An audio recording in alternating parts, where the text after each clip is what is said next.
అందరికీ బతుకమ్మ పండుగ శుభాకాంక్షలు.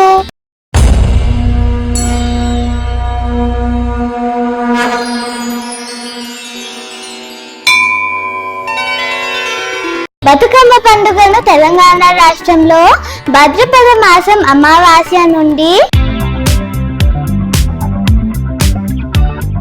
9 రోజుల పాటు జరుపుకుంటారు. ఈ బతుకమ్మ పండుగ లేదా సద్దుల పండుగ దసరాకి 2 రోజుల ముందు వస్తుంది. తెలంగాణ రాష్ట్రం ఏర్పడిన తర్వాత బతుకమ్మ పండుగను రాష్ట్ర పండుగగా నిర్వహిస్తున్నారు. 2025 దసరా ఉత్సవాలలో భాగంగా హైదరాబాద్ సరూర్ నగర్ స్టేడియంలో నిర్వహించిన బతుకమ్మ కార్యక్రమం గిన్నిస్ లో చోటు దక్కించుకుంది.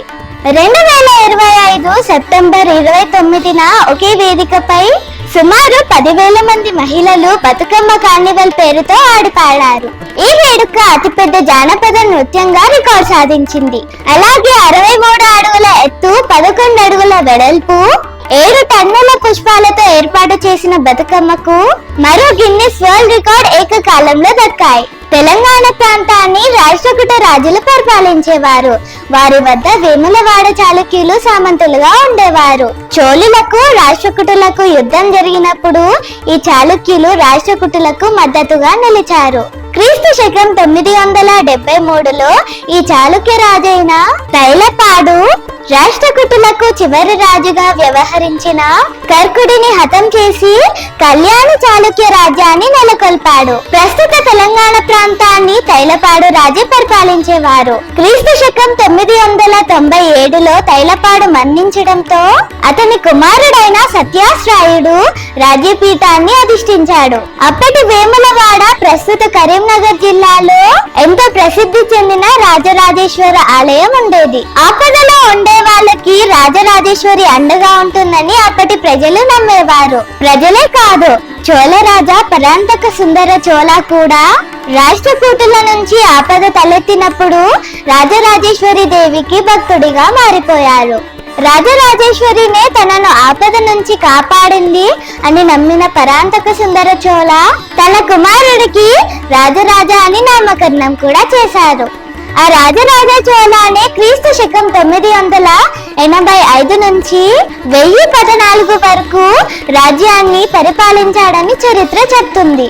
అతని కుమారుడైన రాజేంద్ర చోళ సత్యశ్రాయుడిపై జరిపిన యుద్ధానికి సేనాధిపతిగా వ్యవహరించి విజయం సాధించాడు. ఆ విజయానికి గుర్తుగా రాజేశ్వరి ఆలయాన్ని కూల్చేసి అందులోని భారీ శివలింగాన్ని తన తండ్రికి బహుమతిగా ఇచ్చాడు. తన కొడుకు ఇచ్చిన శివలింగం కోసం క్రీస్తు శకం 1006లో ఏకంగా ఒక ఆలయ నిర్మాణాన్ని చేయబట్టాడు రాజరాజ చోళ.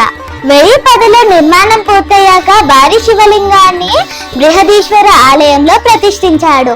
తమ రాజ్యంపై దాడి చేసి దోచుకున్న సొమ్ముతోనే బృహదీశ్వర ఆలయ నిర్మాణాన్ని చేయబట్టినట్టు కూడా తమిళ శిలా శాసనాలలో చోళ రాజులు చెప్పారు. ఇప్పటికీ వేములవాడలోని భీమేశ్వర ఆలయ శివలింగానికి బృహదీశ్వర ఆలయంలో ఉన్న శివలింగానికి సారూప్యతను చూడొచ్చు. వేములవాడలోని శివలింగాన్ని పార్వతీదేవి నుంచి దూరం చేసి తంజావూరుకు తరలించినందుకు తెలంగాణ ప్రజల మనసు కలిచివేసింది. బృహదమ్మ అంటే పార్వతి నుండి శివలింగాన్ని వేరు చేసినందుకు గాను తమ దుఃఖాన్ని చోళులకు తెలియజేస్తూ మెరు పర్వతంలా పూలను పేర్చి బతుకమ్మను నిర్వహించడం మొదలు పెట్టారు తెలంగాణ వాసులు. అలా ప్రతి ఏడాది బతుకమ్మను జరుపుకోవడం ఆనవాయితీగా మార్చుకున్నారు. దాదాపు 1000 సంవత్సరాల నుంచి తెలంగాణ వాసులు బతుకమ్మను జరుపుకుంటున్నారు. బతుకమ్మ పేరు కూడా బృహదమ్మ నుంచి వచ్చినదే. బతుకమ్మను రంగురంగు పూలతో పేర్చి పసుపుతో గౌరమ్మను చేసి 9 రోజుల పాటు ఆటపాటలు ఆడి చివరికి బతుకమ్మను నీటిలో వదిలేస్తారు. శివుడు లేని పార్వతి గురించి పాటలు పాడుతూ బతుకమ్మను జరుపుకుంటున్నారు తెలంగాణ వాసులు. బతుకమ్మ పండుగ ప్రకృతిని ఆరాధించి పెద్ద పండుగ. చూసారు కదండి బతుకమ్మ పండుగ ప్రత్యేకతను. మరొకసారి మీ అందరికీ బతుకమ్మ పండుగ శుభాకాంక్షలు.